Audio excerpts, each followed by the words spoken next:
Good evening, I'm Ed Watson. Negotiators for Canada's Safeway stores and the Meat Cutters Union have ratified a new contract. The 225 meat cutters have decided to accept a $1.10 an hour pay increase instead of going on strike tomorrow. Things still aren't looking quiet on Safeway's labor front, however. It looks as if Safeway's bakers will walk out tomorrow and the cashiers and clerks still have to vote on a contract offer.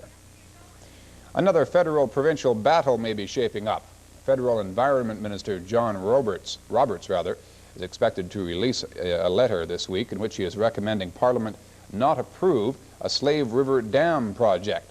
Alberta has committed $40 million to the project, but Roberts says the dam would have too much effect on the region. The dam, if it's ever built, would end up flooding part of Wood Buffalo National Park. NDP leader Grant Notley has lashed out at the federal government for its bailout of Dome Petroleum. Notley says the deal only forces consumers to pay for Dome's bad management, adding that the payment will end up in the hands of the bankers. Notley says a better idea would have been for Ottawa to buy Dome's 40% share in Trans-Canada pipelines. Mayor Ralph Klein is back in town after over a week in Brisbane, Australia. The mayor was in Brisbane for the opening of the Commonwealth Games. He says he now has a better understanding of what it takes to put on a world-class sporting event. For example, security, which the mayor says he had a good opportunity to observe in Brisbane. Upon returning home, Klein says he is more cognizant of what a big order Calgary has to put on in 1988. The 76th Annual Conference of Alberta Urban Municipalities Association was held last week. The #1 item on the agenda was new ways of revenue sharing between the province and the municipalities. At the end of the week-long event, many questions still remained on whether the province was listening. The elected officials from Alberta's cities, towns, and villages came to Jasper this past week with a fairly optimistic attitude that they would be successful in getting more money out of the provincial government. The municipalities continued their requests for more provincial financial assistance for health care, social services, and transportation, to name a few areas of concern. They also requested assistance in the way of tax breaks, reduction of the burden on taxpayers for school costs, and the usual request for a non-renewable resources revenue sharing program. It was made quite clear from Municipal Affairs Minister Marvin Moore that there would be no such program in the foreseeable future, nor would there be any form of a municipal debt reduction program like the province introduced before the last provincial election. But there was some light at the end of the tunnel when the minister announced the province may consider picking up more of the education costs. While municipalities are requesting more in the form of unconditional grants, delegates to the convention were passing resolutions asking for more conditional grants, and the minister stated plainly that they couldn't have it both ways. Provincial government representatives told delegates several times during the conference that because of the downturn in the economy, municipalities will have to live with the financial assistance they have, at least for the time being.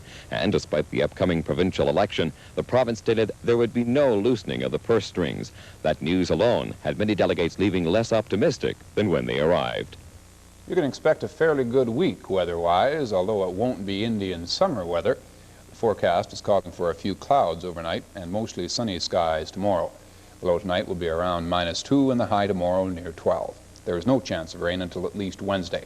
Right now it's -1 in Red Deer, 2 in Lethbridge, 2 in Medicine Hat, 1 in Banff, and in Calgary the wind is from the northeast at 3 and it's 1 degree.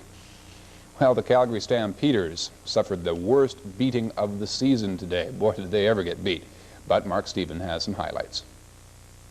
The Stampeders were in this game till about the end of the national anthem. Then disaster set in as they lost by a count of 53-8. Here, Joe 747 Adams tosses to Dwight Edwards. Edwards scampers up the sidelines. It turns into an 88-yard run as Darryl Moyer is bumped out of bounds. 88 yards for the first Saskatchewan touchdown. Now a pass by Joe 747 Adams again. He reads the Stampeder defense perfectly, firing it right down the middle between Terry Irvin and Darryl Moyer. One of the few Stampeder breaks came here. Adams firing to number 74, Chris DeFrance. He fumbles the ball, though. It's bobbled around and finally recovered by the Stampeders' Darryl Moyer. But that was about all in the first half as the Stampeders were held to just 39 yards in total offense. The route continued here. Joe Adams sets up, fires to Joey Walters. He slips and falls on the 10, but it doesn't matter. He runs it in. The final, Saskatchewan 53, the Stampeders 8. Mike Stephen, CFCN Sports. Elsewhere in the CFL, the Hamilton Ticats held on for an 18-13 victory over the Ottawa Rough Riders today in a game at Lansdowne Park. In baseball, for the first time since 1969, the Atlanta Braves are heading for the National League playoffs. The Braves captured the National League West title today despite dropping a 5-1 decision in San Diego. They played for all the marbles today as the Orioles and Milwaukee hooked up for a winner-take-all season-ending encounter. It was the Brew Crew who prevailed with a 10-2 romp as 2 homers by Bryant Ute and singles by Cease Cooper and Ted Simmons blew apart a possible storybook finish for the retiring Baltimore manager Earl Weaver. The Thoroughbreds were at it again at Stampede Park today. In the 8th race, it was Silver. Oh, taking it. Here's the call. In the air, hard and effort comes out. Glide Away comes out and goes to the lead now. You got Glide Away. Now Northern Tom comes in along the rail. Light the Pilot is coming out of the middle of the pack. Now to be third into the turn. And then you got Ardent Effort and Silver Bow head on ahead, followed by Lady of Fashion. And then you drop back and you pick up Cool Flash, Breezeway, and See a Victory in that order. Round the turn and by the grandstand we come now. And that is Glide Away on the outside and Northern Tom in along the rail end. They're dueling it out head on head on the front end. Glide Away now by a neck. Northern Tom is in second and Light the Pilot third. Big gap of 8 lengths before you drop back to Silver Bow. Then it's Cool Flash racing 5th along the outside. Lady of Fashion 6th along the rail. Ardent Effort Breezeway. And the trailer is See a Victory. We go down the back stretch now, and it is Glide Away by 1 length. Northern Tom is in second, and Light the Pilot third, and moving up now. And you got the big gap, 5 lengths before you pick up Silver Bowl racing third, racing fourth. Lady of Fashion 5th, and a Breezeway, followed by Sea of Victory. As we go to the turn, it is Glide Away on the lead now at the quarter pole. Glide Away opens up on the field to 3.5 lengths. Silver Bowl comes on now, and is closing ground. Silver Bowl making a strong move now to challenge for the lead into the turn. Silver Bowl is going after Glide Away around the turn. On the outside, that is Silver Bowl, and Silver Bowl has the lead. Silver Bowl and Glide Away, and now Sea of Victory is coming. So it is Silver Bowl, Sea of Victory, Glide Away. There's Breezeway and Lady of Fashion. Finally, WHL at the Corral, Calgary 6, Regina 5.